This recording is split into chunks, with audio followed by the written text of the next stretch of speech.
aujourd'hui, il y a plus d'une trentaine de journalistes qui ont été assassinés en 2009-2010 en Amérique latine.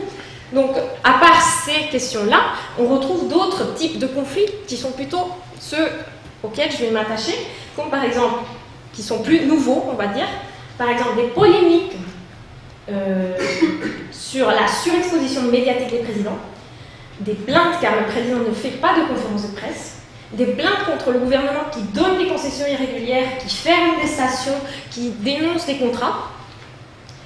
On a aussi un autre type de conflit, c'est le gouvernement qui accuse les médias. Donc, on a des accusations contre les médias, des critiques des gouvernements contre les monopoles médiatiques, des polémiques concernant les lois des médias et des litiges entre les gouvernements et les entreprises de télécommunications. Juste comme ça pour vous montrer. Donc, quel est l'intérêt de ce tableau? C'est d'avoir une vision d'ensemble et de voir que ce type de conflit se retrouve dans toute la région. Donc, on ne peut pas, c'est un des premiers postulats de l'exposition que je vais vous faire, c'est qu'on parle d'un phénomène régional. C'est un des postulats de départ. Contrairement à ce qu'on peut croire parfois, qu'en fait on a un cas d'un pays et donc on s'attache à analyser la situation de la presse, de la télévision, de la radio dans ce pays. Moi je vais plutôt défendre l'idée selon laquelle il s'agit d'un phénomène régional qui est lié à la remise en cause de la position traditionnelle des médias dans toute la région, notamment des médias de diffusion audiovisuelle, tout ce qui est radiodiffusion, radio-télévision. L'autre postulat que je vais soutenir ici, c'est que l'interaction entre les différents secteurs médiatiques doit être prise en compte pour comprendre le phénomène. C'est-à-dire on ne peut pas juste voir le secteur de la presse, le secteur de la télévision, l'Internet, la téléphonie mobile, etc. Il faut voir ces acteurs dans leur ensemble, en interaction surtout avec la communication politique et publique. C'est-à-dire, là je vais vous montrer ce que j'essaie de faire avec une carte des acteurs tout à l'heure, c'est qu'on ne peut pas juste analyser ce qui se passe dans un secteur. Cela ne suffit plus aujourd'hui. Donc l'objectif de l'article et du travail que j'essaie de faire, c'est un travail dans la durée, c'est de dresser une cartographie des acteurs du paysage médiatique latino-américain et identifier les enjeux existants. Comment? À travers l'identification des conflits, c'est un peu le tableau que je viens de vous montrer, faire une carte des acteurs par secteur, puis une collecte de sources auprès non seulement bien sûr la bibliographie spécialisée, mais aussi les bases de données, donc l'Union internationale des télécommunications, la CEPAL, la Banque mondiale, l'Observatoire des médias, le Latinobarómetro, la Société Interamericana de Periodistas, etc. Donc en essayant d'avoir tous les points de vue. Donc c'est ce que je vais essayer de vous défendre ici. Donc voici un peu, en schématisant vraiment très grossièrement, les différents acteurs qu'on peut retrouver dans la scène des médias en Amérique latine et les acteurs qu'il faut prendre en compte. Et justement, entre les secteurs entre lesquels il y a des interactions qui expliquent cette crise de la représentation médiatique que j'essaye d'exposer ici. On a tout d'abord le secteur des médias de diffusion. Par diffusion, j'entends les médias traditionnels, presse, radio, télévision, les entreprises médiatiques et journalistes dans le sens traditionnel du terme. Donc on parle ici de médias privés. D'autre part, vous avez les médias publics, traditionnellement faibles en Amérique latine, historiquement faibles. L'histoire des médias publics est très légère en Amérique latine, avec la communication politique et publique. Ensuite, vous avez d'autre part les nouveaux acteurs en ce moment qui émergent, qui sont les médias de télécommunication avec les telcos, les fameuses entreprises de téléphonie mobile et Internet. Et puis les médias communautaires et les organisations de la société civile. Donc tout le secteur qui pourrait s'apparenter au secteur par exemple, les radios associatives en France. Et un exemple pour avoir une corrélation entre les deux phénomènes. Donc le but ici est de postuler une idée forte, c'est qu'il y a une renégociation aujourd'hui des relations entre gouvernement et médias dans toute la région, et que cette bataille-là, contrairement à ce que l'on peut penser, parce qu'on est dans la presse, elle est en train de se faire essentiellement sur le terrain juridique et réglementaire, et pas forcément sur la couverture des médias. C'est pas forcément un débat d'opinion publique, c'est plutôt un débat juridique et réglementaire. Le plan de la présentation. Je n'ai pas le temps de développer tout ce que je développe dans l'article malheureusement, donc je vais insister sur 3 points principaux qui sont ceux-là. Déjà, la remise en cause de la position des médias de diffusion dans la région, essentiellement pour des causes internes, mais aussi pour deux facteurs externes, qui sont tout d'abord le nouveau paradigme de la communication présidentielle qui s'impose, puis Puis ensuite, la convergence numérique qui apporte de nouveaux acteurs sur le marché, qui bouleverse les relations. Donc il y a une négociation entre ces différents secteurs-là qui correspondent justement aux acteurs que je vous ai présentés ici. Donc je commence par cette remise en cause de l'organisation et du rôle des médias de diffusion. Une des hypothèses les plus fortes fait appel à l'histoire des médias de diffusion. Donc je rappelle, radio, presse, télévision. Cette histoire en fait met en évidence une proximité historique entre les médias de diffusion et les gouvernements, qui a évolué pendant les transitions démocratiques des années 80-90 en donnant un nouveau rôle pour la presse aux différents médias, qui commencent à jouer vraiment le rôle qu'on attend dans les démocraties de garant de la liberté de presse, des garants de processus démocratiques. Il y a le lien traditionnel entre liberté de presse et médias qui s'établit à ce moment-là dans la région. Donc, comme on peut retrouver en Europe et dans les démocraties occidentales, ce lien indissociable liberté de presse-démocratie. Mais pourtant, pendant les années 90, on assiste à plusieurs phénomènes qui vont remettre en cause, mettre du doute dans cette relation-là et dans cette garantie des processus démocratiques. Pourquoi? Parce que tout d'abord, on a, pendant les années 90, comme vous le savez, il y a tout un processus de privatisation des différents secteurs publics en Amérique latine, et les médias font partie de ces secteurs-là. Donc on a une libéralisation du secteur. Déjà là, il faut rappeler que le régime des médias en Amérique latine est de toute façon privé. Pourquoi? Parce que les médias se créent à l'image du modèle des États-Unis.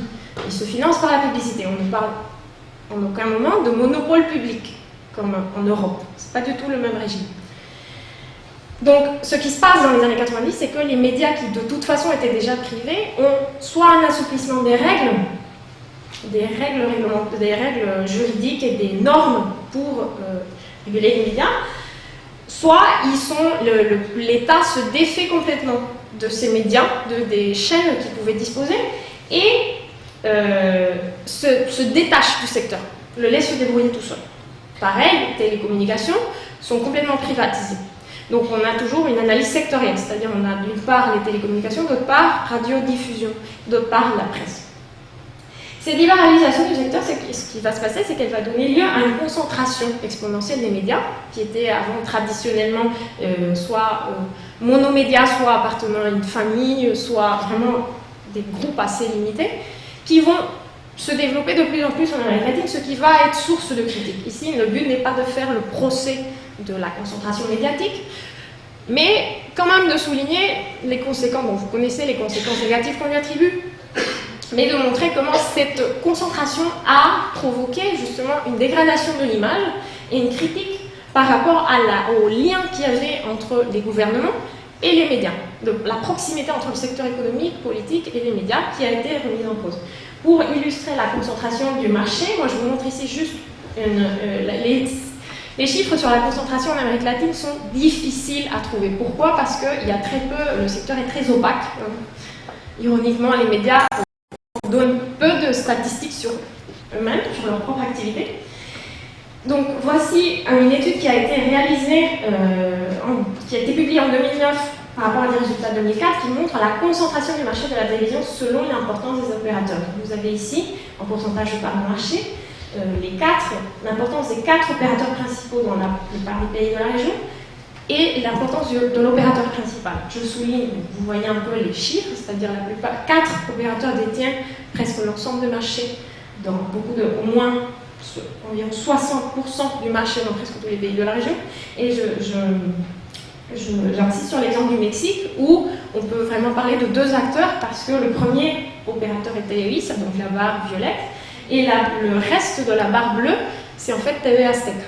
Voilà. Donc ça vous donne une idée du phénomène de concentration. Ce phénomène n'est pas nouveau, bien sûr, il n'est pas latino-américain, on le retrouve en Europe et dans d'autres parties du monde, mais en Amérique latine, il est particulièrement accru justement en raison de ce vide réglementaire de l'audiovisuel historique. Pourquoi? Parce que quand on observe l'histoire des médias dans la région, on n'a pas vraiment d'élaboration ni de politique publique sur la radio et la télévision et la presse, ni de règles claires pour le secteur. Le secteur, il se débrouille tout seul, avec ses propres règles de commerce privé, ce qui, bien sûr, est une possibilité, mais qui n'est pas le cas ni en Europe, ni aux États-Unis. Ainsi, vous voyez en Europe une quantité de règles claires dès le 19e siècle pour la presse, puis ensuite des règles très claires après la Seconde Guerre mondiale qui sont mises en place. Aux États-Unis, le modèle qui est privé se développe dès les années 30 avec une agence de régulation, la Federal Communication Commission, qui, depuis 1934, règle, accompagne le secteur des médias. L'autre phénomène important que l'on retrouve pendant les années 90, c'est cette relation ambiguë entre les médias et le gouvernement. Pourquoi? Parce qu'ils sont juges et partis. Pendant la crise de la représentation politique, d'une part, ça c'est très connu, ils vont dénoncer les dérives des partis qui sont affaiblis, et d'autre part, ils vont quand même les soutenir, ils vont quand même être proches du pouvoir, ils vont quand même soutenir les différents candidats. Donc les exemples typiques étant celui de Collor de Mello au Brésil, où on affirme, où l'histoire permet de démontrer que Gloro a créé l'image de Collor de Mello et puis l'a détruite. Donc on arrive, on voit une comparaison des groupes de communication latino-américains, il s'agit d'un tableau 2003, donc les 4 principaux groupes de communication, Globo, Televisa au Mexique, Cisneros au Venezuela, Grupo Clarín en Argentine. Il s'agit de données 2003, le panorama a beaucoup changé, mais c'était juste pour vous montrer à quel point tous les groupes ont une part dans tous les secteurs des médias. Voilà, donc c'était juste pour insister sur ce point-là. Je passe vite sur la slide parce que c'est assez connu que ce sont les 4 groupes les plus importants. Donc qu'est-ce qui se passe avec cette situation des années 90? On va avoir une double dégradation de l'image des médias de diffusion traditionnels. D'une part parce qu'il y a une crise de confiance de l'opinion, qui perçoit les médias, qui ne comprend pas vraiment la relation qu'il y a entre les médias et les différents gouvernements. Ainsi, en 2003, la confiance dans les médias est très affaiblie. On remarque que seulement 36% des personnes interrogées par le Latino-Amérique affirment faire confiance ou un peu confiance à la télévision ou aux journaux, contre plus de 45% en 2000. 72% des sondés affirment que les médias sont fréquemment influencés par los poderosos. 56,3% que les médias prennent parti ou un peu parti pendant les élections. 37,2% estiment en 2002 qu'en cas de difficulté, c'est ça la slide que je voulais vous montrer qui est assez parlante, en cas de difficulté, le président peut contrôler les médias. Donc on voit ici qu'il s'agit d'un phénomène assez régional. En moyenne, 37% de la population affirme que le président peut contrôler les médias en cas de difficulté. Donc cet argument va être déterminant, justement, dans ce qui va se passer ensuite, c'est la rupture du pacte implicite entre gouvernement et médias suite à cette crise de la représentation politique. Donc on est dans une situation d'affaiblissement des partis qui sont visés par les médias, même s'ils sont très proches, c'est-à-dire ils étaient les relais traditionnels des gouvernements qui n'avaient pas développé beaucoup de médias publics justement parce qu'il avait les médias privés qui pouvaient le faire. Mais là, on est dans une situation où, justement, avec ce pouvoir économique et ce développement des entreprises pendant les années 90, des entreprises médiatiques, ils ont une force, une indépendance par rapport au gouvernement qui leur permet de gérer la relation un peu comme ils veulent. Ce qui va donner une situation où, justement, il y a une perte de confiance des gouvernements dans les médias qui les soutenaient traditionnellement. Donc, on passe au deuxième point, qui est ce qui va se passer dans les années 2000. C'est ce qu'un plusieurs rapports des observatoires de médias appellent le nouveau paradigme de communication présidentielle et publique. Donc, ce qui est intéressant, c'est un phénomène connu, qu'on lit beaucoup dans la presse, mais ce qui est intéressant, c'est qu'on commence enfin à avoir des chiffres à ce sujet. Donc quel est le constat de départ des pouvoirs exécutifs plutôt interventionnistes qui vont arriver au pouvoir pendant les années 2000? C'est les médias ont une telle influence dans la politique qu'ils ne les laissent pas gouverner. Donc vous allez encore une fois me dire, ce n'est pas un constat uniquement latino-américain. On retrouve ceci dans d'autres parties du monde, notamment en Europe. Mais c'est intéressant de voir les particularités du phénomène en Amérique latine. Donc devant ce constat de départ des pouvoirs exécutifs. Ça, la phrase que je viens de dire là, vous la retrouvez dans le discours de beaucoup de présidents latino-américains. Donc ça, il y a Chavez qui l'a dit, il y a Correa qui l'a dit, Lula le dit, Kirchner le dit, mais aussi Alan Garcia. Et aussi Oscar Aya, l'ancien président du Costa Rica, le dit, et Álvaro Uribe le répétait à profusion dans tous les médias qu'il pouvait. Donc, quelles sont les solutions que l'on peut retrouver dans cette situation, que le gouvernement va essayer de mettre en place? On va tenter de modifier le rapport de force. Vu qu'on ne peut plus faire confiance aux médias, on va changer. On va essayer de reprendre la main sur cette affaire des médias, avec 4 mesures principales, 4 types de mesures principales. Tout d'abord, la stratégie de communication directe, les téléprésidents. Là, je cite, c'est une expression, les téléprésidents, c'est un rapport assez conséquent développé par Omar Rincón, un chercheur colombien et toute une équipe qui ont travaillé sur toute la région. En quoi consiste cette stratégie de communication directe? C'est en fait reprendre le contrôle de la communication politique et publique du gouvernement et essayer de développer ce secteur qui a été oublié pendant toute l'histoire des médias, notamment de la radiodiffusion en Amérique latine. Donc on redéveloppe, on restructure les ministères, on trouve des ressources, on établit de nouveaux ministères de la communication. Le Venezuela établit un ministère du pouvoir populaire de la communication et de l'information du Venezuela qui a vu passer 11 ministres en 10 ans avec une équipe de 500 communicants. Ceci se retrouve aussi au Brésil. On a l'Empresa Brasil de Comunicação qui est développée avec une restructuration vraiment de l'organisation de cette communication, avec l'introduction aussi de principes de marketing politique et on regarde dans le détail tout le processus de communication, comment on communique, qu'est-ce qu'on fait. On est vraiment des stratégies de communication, ce qui n'était pas vraiment le cas. On règle les conférences de presse, on fait attention aux porte-paroles et on a un style de gouvernement qui se développe qui est en vivo et en direct, c'est-à-dire en direct. On commence à parler, on essaye de réduire la distance entre le président et la population dans la mouvance de la démocratie participative, de la communication directe, etc., qui se développe pendant les années 2000 en Amérique latine. Ce qui est intéressant ici, c'est qu'il s'agit d'un phénomène régional, encore une fois. On ne parle pas d'un phénomène lié à certains présidents d'une idéologie particulière. Ainsi, on peut voir le développement des émissions présidentielles en chiffres. C'est là où cela devient intéressant parce qu'on a enfin des chiffres. Ici, je vous présente 1, 2, 3, 4, 5 au moins émissions présidentielles et principales qu'on retrouve en Amérique latine avec, bien sûr, la paternité du phénomène, c'est Hugo Chávez avec Carlos Presidente, mais on a aussi Álvaro Uribe qui développe dès 2002 un système très bien construit de concerts communautaires qui sont diffusés à la télévision tous les samedis pendant plus de 12 heures parfois par jour. Tous les samedis en moyenne, il dure une moyenne de 8-10 heures. Et il en a fait 306 pendant ces 2 mandats. On voit aussi le président Lula qui développe une émission de radio, une émission aussi, un blog, toute une série de médias publics. Rafael Correa, qui détient d'ailleurs le record d'allocution présidentielle en Amérique latine, pour l'année 2009, contrairement à ce qu'on pourrait croire, c'est lui qui détient le record, il en a fait 233. Contre 195 pour Chad. Et on a aussi Álvaro Colom en Guatemala. Ce qui est intéressant ici avec Colom, c'est que Colom s'inspire de la Colombie pour développer son émission. Il ne s'inspire pas d'autres émissions dans la région. Il va aller voir ce qui se passe à Quibdó, en Colombie, pendant le conseil communautaire, et il développe son émission à partir de l'exemple de Álvaro Uribe. Donc vous le voyez ici, les médias qui transmettent, les territoires d'émission, les ressources utilisées, etc.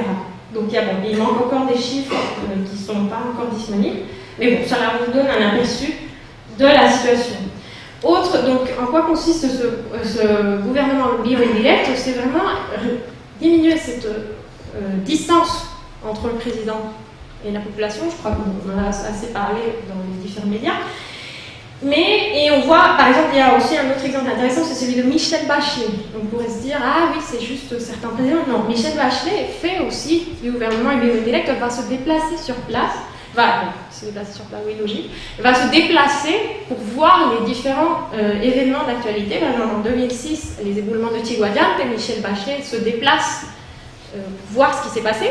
Et les machines excavatrices vont s'arrêter de creuser en attendant que les télévisions officielles diffusent les images. Donc on va arrêter d'essayer de résoudre le problème pour voir ce qui se passe avec Michel à la télé. Et ensuite on a le président Uribe, autre exemple très classique, pendant l'attentat contre Vargas Lleras à Bogotá en 2005, Álvaro Uribe c'est véridique, va mettre son bureau dans la rue, sous le feu des caméras, pour résoudre la situation sur place. Voilà. Donc ceci pour insister vraiment sur le fait qu'il s'agit d'un phénomène que autant les présidents de gauche que de droite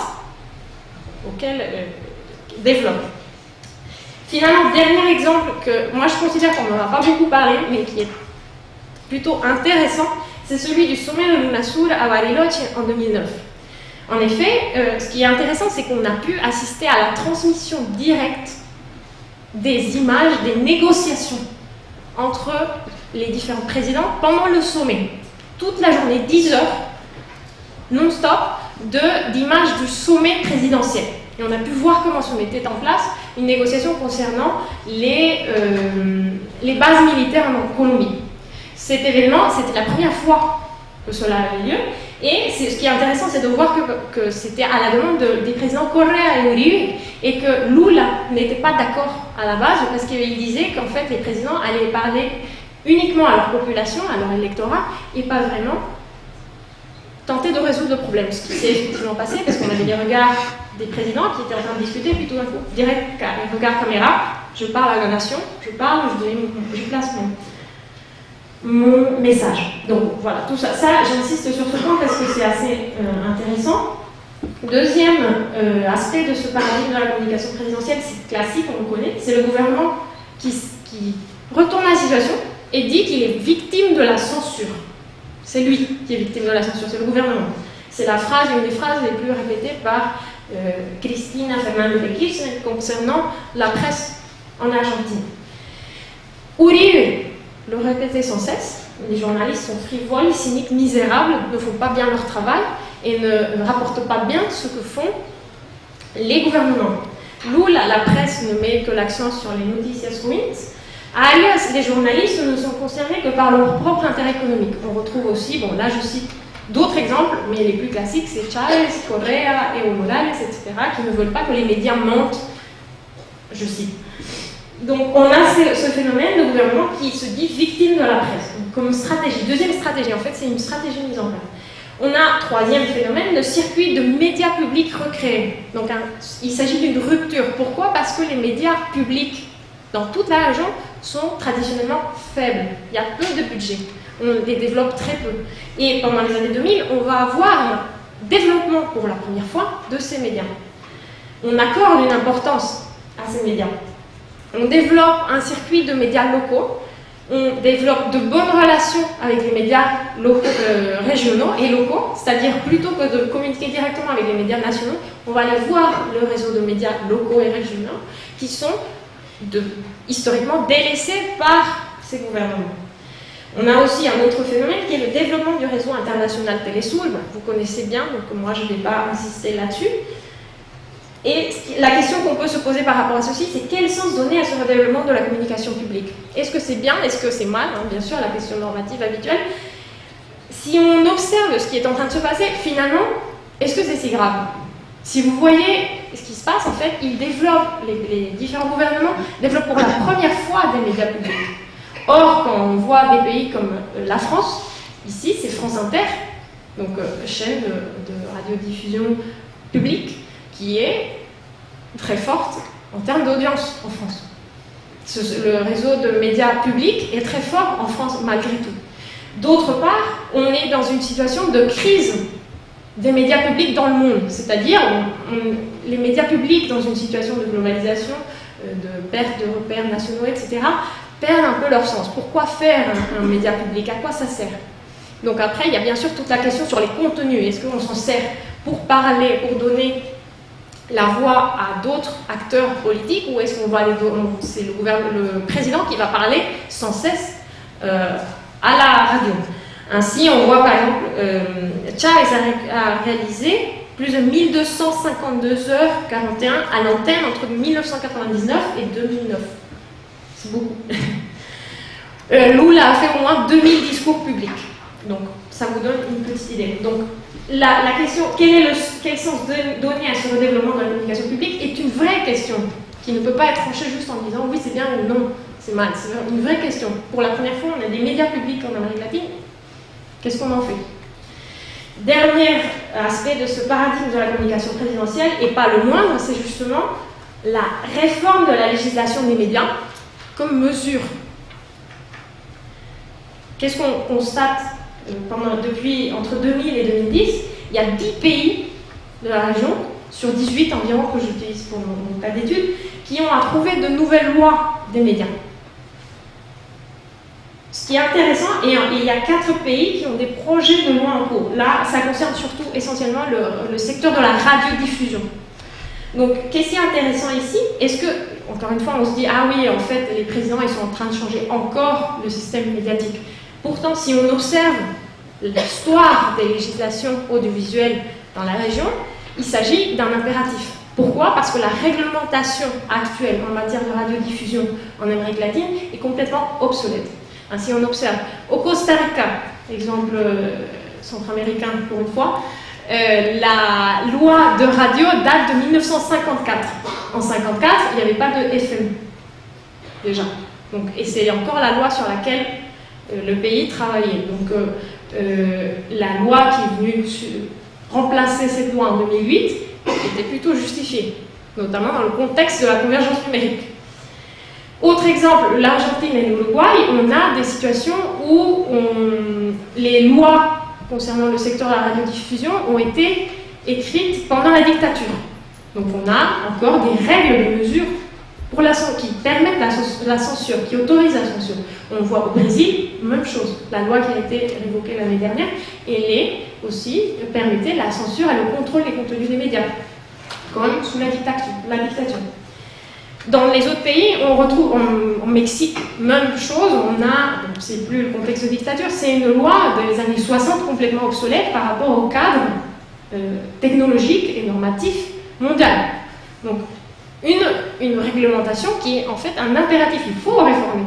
Et ce qui se passe, c'est que cela tombe sur ces présidents-là, on a une conjonction de facteurs, convergence numérique et arrivée de présidents plutôt interventionnistes, qui se mettent ensemble et qui ont cet effet-là. C'est-à-dire que ce sont des présidents qui, pour la première fois, disent « Ok, on va réglementer le secteur », en partie parce qu'il y a une forte demande sociale des organisations, justement, dans la société civile. Il y a vraiment une demande, on constate un mouvement très développé dans toute la région. Autre aspect de cette réforme de la législation des médias, c'est la reprise en main du spectre électromagnétique. Pourquoi? Parce que le spectre électromagnétique, il faut rappeler, c'est le spectre donc, des ondes de diffusion, est un bien public, sous tutelle de l'État. C'est l'État qui en a la charge et qui doit s'en occuper. Ça, c'est un fait, c'est comme ça dans presque tous les pays du monde. Et c'est l'État, donc, qui doit réglementer, réguler et mettre au clair les règles, les principes qui vont permettre d'attribuer les fréquences de radio, de télévision et des différents réseaux de distribution des médias, après le câble, etc. C'est la même chose, c'est des infrastructures publiques. Donc, ce qui se passe, c'est que pour, encore une fois, une des premières fois, on a une analyse de ce qui se passe avec ces concessions et ces licences. En fait, on obtient, comment on peut avoir une radio ou une télévision, il faut passer un appel d'offres, faire un concours, postuler, toute une procédure, et après on réussit à avoir sa licence ou sa concession de radio et de télévision. Ce qui est en train de se passer, c'est qu'on est en train de voir comment est-ce que ça se distribuait exactement, ces radios et ces télévisions, ces fréquences, qu'est-ce qui se passe? Et on constate que dans beaucoup de pays, ces fréquences étaient distribuées un peu n'importe comment, pour le dire très simplement. C'est-à-dire les agences de régulation n'étaient pas vraiment en train de faire leur travail, il n'y a pas vraiment de procédure claire, et c'est vraiment un secteur où on observe un très fort clientélisme et une distribution illégale des fréquences. Ainsi, on voit qu'au Brésil, encore une fois, sur 3315 concessions de radio et télévision, il y en a 37,5% qui appartiennent à des politiciens, dont 17 à des députés fédéraux. Et que, justement, il y a une distribution de ces licences qui est assez arbitraire, qui n'est pas très claire. Donc on a, dans le contexte où ces licences arrivent à expiration, justement, c'est tombé aussi, on a une espèce de coïncidence avec l'expiration de ces licences, on a toute une remise en cause de ce qui se passe avec ces licences-là, à qui on les donne. Après, bien sûr, ça donne lieu à plein de polémiques. Donc, on est bien sur la fermeture des différentes chaînes de télé et de radio qui sont justifiées dans tous les cas, dans le sens où la polémique, elle est normale parce que la règle n'est pas claire. Il n'y a pas vraiment de règle claire. Donc, c'est normal que cela suscite autant de controverses. Dans les différents pays, on retrouve ça. On a 13 pays sur les 18 qui sont concernés par des types de mesures de renouvellement de concessions qui ne sont pas autorisées. Donc c'est assez intéressant de voir qu'il ne s'agit pas que d'un phénomène andin, on va le dire simplement. Ce qui nous amène, bon là j'ai un peu évoqué, plus que 2 minutes, bon, on va faire vite, très vite. Donc ce qui m'amène au dernier point qui est la convergence numérique. Donc, je fais le plus vite possible. Cet enjeu de la convergence numérique est un enjeu qu'on médiatise peu, on trouve peu d'informations sur ce sujet. Mais est-ce que c'est pour cela qu'il ne s'agit pas vraiment d'un sujet important à prendre en compte dans ce contexte politique? Donc déjà, le point de départ, c'est la croissance de plus de 14% entre 2003 et 2005 des nouvelles technologies de l'information et de la communication en Amérique latine. C'est une croissance exponentielle. J'en ai 2005 parce qu'après il y a eu la crise qui a fait diminuer un peu, qui a fait baisser un peu le secteur, mais les analystes disent qu'en 2010, que ça va reprendre. Bon, je vais vite. Le nombre de lignes téléphone mobile sur son habitant est particulièrement révélateur. L'évolution, on voit ici comment cela a évolué entre 2000 et 2008. On passe de moins de 20 lignes de téléphone mobile sur son habitant dans la plupart des pays de la région à plus de 100 dans beaucoup de pays, et à un équipement assez intéressant dans la plupart des pays de la région, notamment en Amérique centrale, où les lignes, comme il s'agit de petits pays, c'est beaucoup plus facile à développer. On a ensuite une entrée de nouveaux acteurs sur le marché qui conduit à un changement du panorama, c'est les telcos, donc les entreprises de télécommunications, Internet et téléphonie mobile. Donc, je remarque, vous connaissez sûrement, l'importance de Telmex et de Telefónica dans le secteur. Les deux grands telcos dans la région, avec Broi, le grand opérateur brésilien, justement avec une fusion récente entre deux acteurs. Le constat qu'on peut faire, c'est que tous les acteurs sollicitent l'intervention de l'État par rapport à cette question. Ce qui est intéressant. Pourquoi? Parce que d'une part, les telcos ont besoin d'infrastructures, les telcos ont besoin de règles claires pour entrer sur le marché, les entreprises internationales ont besoin de savoir comment elles peuvent s'intégrer dans le réseau local, et d'autre part, on a les demandes de la société civile qui disent, nous aussi, on veut la convergence numérique, on veut bénéficier de cette convergence, de nouveaux médias, de l'accès à Internet, etc. Et puis d'autre part, on a les médias de diffusion qui ont aussi des intérêts dans la télécommunication. Exemple, Clarín, qui a une entreprise de câble et d'Internet et de téléphonie, qui ont aussi des intérêts et qui sont menacés par Telefónica qui arrive sur le marché, par exemple. Donc on a une situation où tous les acteurs sollicitent l'intervention de l'État, j'insiste sur ce point. Donc, problème de l'accès, un des principaux problèmes. On a une situation où il y a la fracture numérique est très forte, même si c'est l'explosion des nouvelles technologies, il y a une fracture numérique très forte.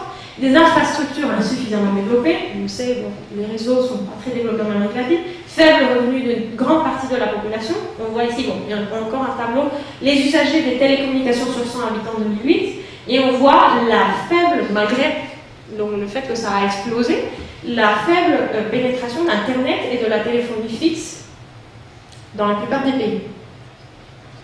Il atteint environ 20-25%. J'arrête, j'accélère. Donc les discussions sont centrées essentiellement sur le triple play, c'est-à-dire les bouquets de services, de 3 types de services médiatiques qu'on peut retrouver ensemble, la voix, c'est les fameuses box que vous avez sûrement tous à la maison, avec la télévision, la télé et Internet. Donc, c'est ces discussions-là qui sont au cœur des débats. Est-ce qu'on peut autoriser ce type d'entreprise, de bouquet de services en Amérique latine? Pourquoi? Parce que dans un contexte de concentration très forte, permettre ce type de participation croisée et de concentration diagonale suscite quand même des débats, suscite quand même des interrogations. Exemple de polémique, FUERTEL en Argentine. En Argentine, il y a la loi de la communication audiovisuelle qui est en plein débat, qui est passée, et on a aujourd'hui plein de litiges, de problèmes juridiques, parce que cette loi force Clarín, donc journal principal, à se débarrasser de son entreprise d'Internet. Pourquoi? Parce qu'on n'autorise pas la participation croisée, on n'autorise pas cette concentration d'entreprise, on n'autorise pas un opérateur de câble, de presse et de télévision à aussi avoir une part dans Internet. Finalement, dernière... Conclusion. Donc, la TNT, enjeu politique régional, donc juste une carte, je ne vais pas avoir le temps de développer, sur l'importance qu'a cet enjeu pour le Brésil. Le Brésil, donc, c'est une question de standard. Finalement, le standard qui s'impose en Amérique latine est le brésilien, qui adapte le standard japonais pour le vendre à toute la région de l'Amérique latine. Et c'est ce standard, après une bataille qui a duré 3 ans, de négociations diplomatiques entre les différents acteurs, c'est le standard brésilien qui s'impose. Et Lula a joué vraiment un rôle très important dans ces négociations. Et il était aujourd'hui un marché captif assez intéressant en matière de décodeurs et de contenu de télévision numérique terrestre. Donc, en conclusion, voilà, finalement, la conclusion générale de cette présentation est justement celle-là, j'insiste sur mon idée forte, la renégociation des relations entre le gouvernement et les médias est en train de se faire essentiellement sur le terrain juridique et réglementaire. C'est les règles qui sont en train d'être renégociées. On est un peu dans la situation de l'Europe, concernant la presse, la France, à la fin du 19e siècle, 1881, quand on est en train de négocier les lois pour la presse en France, on se retrouve en ce moment un peu dans cette situation en Amérique latine, et d'autre part dans les années 40-50 en Europe, où on négocie les lois de radiodiffusion. Quand on observe les nouveaux projets de législation, autant en Argentine qu'au Venezuela, même pour être à risque d'être un peu provocateur, si on regarde le contenu de beaucoup de règles qui sont en train d'être proposées, ça apparente quand même pas mal à ce qui se fait en France. C'est-à-dire l'Argentine oblige les médias à diffuser 60% de production nationale. La France oblige les médias à passer 60% de production européenne. C'est un peu intéressant. Donc, ce qui est l'autre point intéressant, c'est tous les acteurs des différents secteurs médiatiques sollicitent aujourd'hui l'intervention de l'État. Ce qui peut expliquer justement ce conflit entre médias et gouvernement, parce qu'on est dans un processus de renégociation des règles. Okay. Voilà. Donc, le schéma, le vide réglementaire entre les différents acteurs, et merci beaucoup. Merci, désolée d'être étendu autant. Merci, Rebecca. Vous voyez, il y a beaucoup de choses à dire sur ce sujet. Je vous invite à lire son papier pour avoir une analyse plus complète encore de cette crise de la représentation médiatique. Il nous reste une dizaine de minutes à peu près pour ce débat, du coup. Donc je vais me limiter à un très bref commentaire avant de donner la parole au public, simplement pour dire, puisque on a évoqué ce matin, Pierre-Louis répondant à une question, madame qui est au fond, des questions de qualité de la démocratie, je pense que le dossier sur les médias, c'est une formidable porte d'entrée pour réfléchir au fonctionnement et au dysfonctionnement de la démocratie en Amérique latine. Et je voulais juste faire une remarque sur ces fameux télépresidentes et sur ces présidents surexposés médiatiquement, cette espèce de populisme nouveau, cathodique, un nouveau genre qui se développe en Amérique latine, parce qu'il y a deux choses qui sont intéressantes. D'abord, il faut, je pense, mettre ça en relation avec justement la crise de la représentation politique, c'est-à-dire cette recherche d'un lien direct avec les citoyens via les médias, une espèce de substitut au mécanisme classiques de la représentation politique et aux intermédiations qu'assurent traditionnellement les partis politiques et qui justement les assurent mal. Et c'est la raison pour laquelle on a évoqué avec tant d'insistance dans les années 90 cette crise de la représentation politique en Amérique latine et que du coup les médias ont servi un petit peu, ou cherchent à servir un petit peu de substitut à ces partis, à ces structures d'intermédiation, et les présidents s'en servent beaucoup. Mais je crois qu'au-delà de ça, au-delà de cette exposition, surexposition, populisme, etc., ce qui est très intéressant, c'est aussi ce que tu as dit tout à l'heure, c'est-à-dire que de plus en plus, les médias, il y a des modes de gouvernement en direct à la télévision, et donc ça devient un instrument d'action publique. En fait, la télévision, avec cette sorte de prétention d'efficacité qui fait qu'on prend des décisions en direct. Parfois, il suffit d'un citoyen qui interpelle un président pour qu'il interpelle à son tour un ministre qui est à côté de lui, il l'engueule et ils prennent une décision tout de suite. On va essayer de donner l'impression finalement, dans un pays, on peut résoudre des problèmes après tant d'années de déception qu'on mesurait à travers les sondages dans la citoyenneté vis-à-vis de l'incapacité des démocraties latino-américaines à résoudre les vrais problèmes quotidiens des gens. Et ben là, on a des présidents qui démontrent l'inverse en direct pendant des heures. Ils prennent des questions dans le public et ils prennent des décisions. Parfois, ils virent des ministres quand ils se rendent compte qu'il y a des choses qui sont graves. Donc, il y a un nouvel instrument qui est un petit peu aussi, disons, un instrument de démocratie participative, d'une certaine façon. Hein. Les gens voient leurs problèmes résolus en direct, ils s'expriment, et paf, un président prend en direct tout ça en direct à la télévision. C'est quand même très nouveau. Et c'est dommage que Jérôme Sgar soit parti, parce que là, pour le coup, l'Amérique latine n'est plus du tout ennuyeuse. Dès qu'on observe ces présidents à la télévision qui gouvernent en direct, c'est spectaculaire. C'est pas encore arrivé en Europe, mais à mon avis, ça va pas tarder. Parce que c'est quand même un formidable instrument de prétention d'efficacité. On peut douter, évidemment, on peut critiquer, mais il y a quelque chose de tout à fait nouveau de ce point de vue-là. Bon, je vais pas en dire beaucoup plus. Je vais donner la parole au public pour prendre des questions ou faire des commentaires si vous voulez. Donc, rapidement, je vais essayer de faire une petite phrase sur chaque question.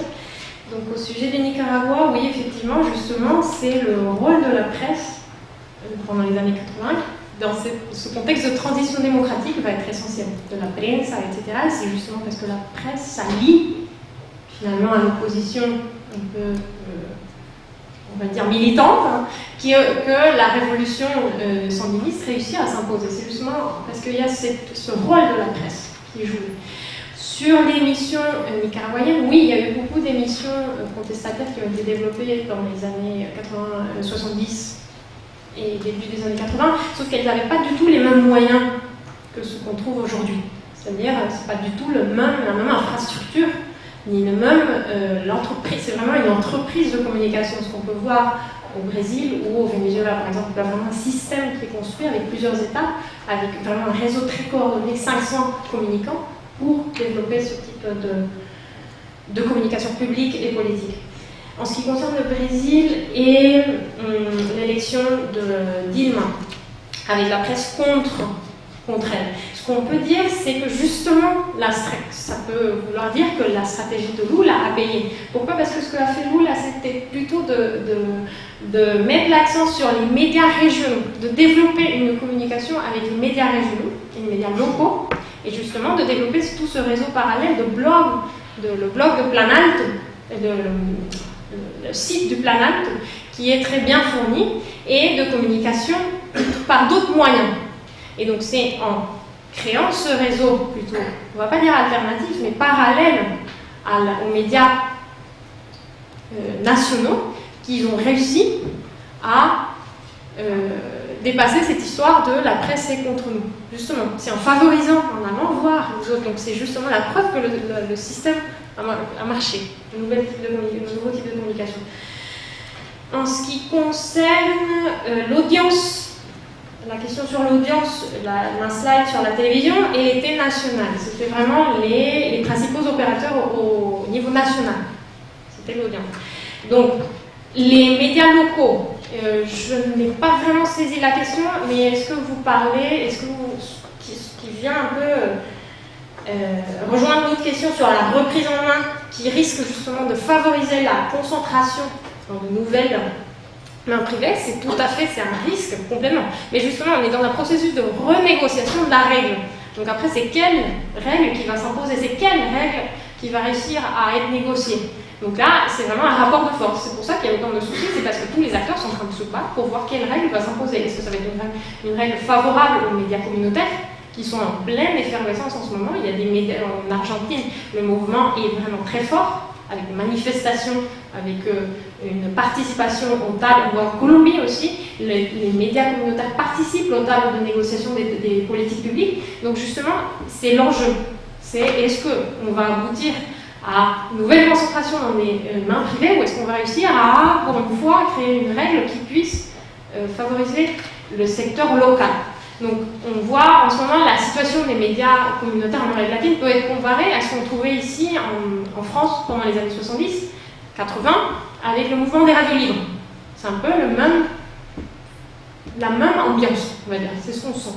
Donc ici, on a paradoxalement ici, les radios libres luttaient pour la privatisation, c'est-à-dire pour l'abolition du monopole de l'État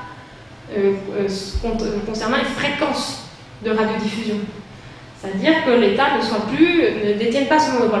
En Amérique latine, c'est l'inverse, c'est-à-dire les médias communautaires sont en train de se battre plutôt pour une régulation du secteur, ce qui est assez intéressant, c'est le phénomène parallèle. Et en ce qui concerne les programmes, la diffusion de programmes d'Espagne et latino-américains en Espagne, donc la circulation de produits, où effectivement, c'est très lié aux grandes entreprises. Ce sont surtout justement Televisa, Globo, Cisneros qui développent ce réseau de contenu en Amérique latine. Ça fait partie de la stratégie de diffusion de l'organisation Cisneros. Ça a vraiment, mais ça depuis les années 70, développé toute une internationalisation justement de son entreprise avec le plus grand marché étant les États-Unis avant tout. On essaie d'abord d'entrer dans le marché américain, puis après d'essayer d'entrer en Europe. Et c'est le Venezuela aussi qui détient une grande part du marché en Espagne, effectivement. Donc c'était très intéressant. Je vous remercie pour cette remarque qui justement, mais j'ai pas eu le temps de développer toute la partie des contenus. Voilà. J'espère avoir répondu aux questions. Merci Erika. Nous allons mettre un terme à cette première séquence, la deuxième partie de cette matinée. Et donc je vais demander à Jeff Dayton Johnson et Pierre Salamay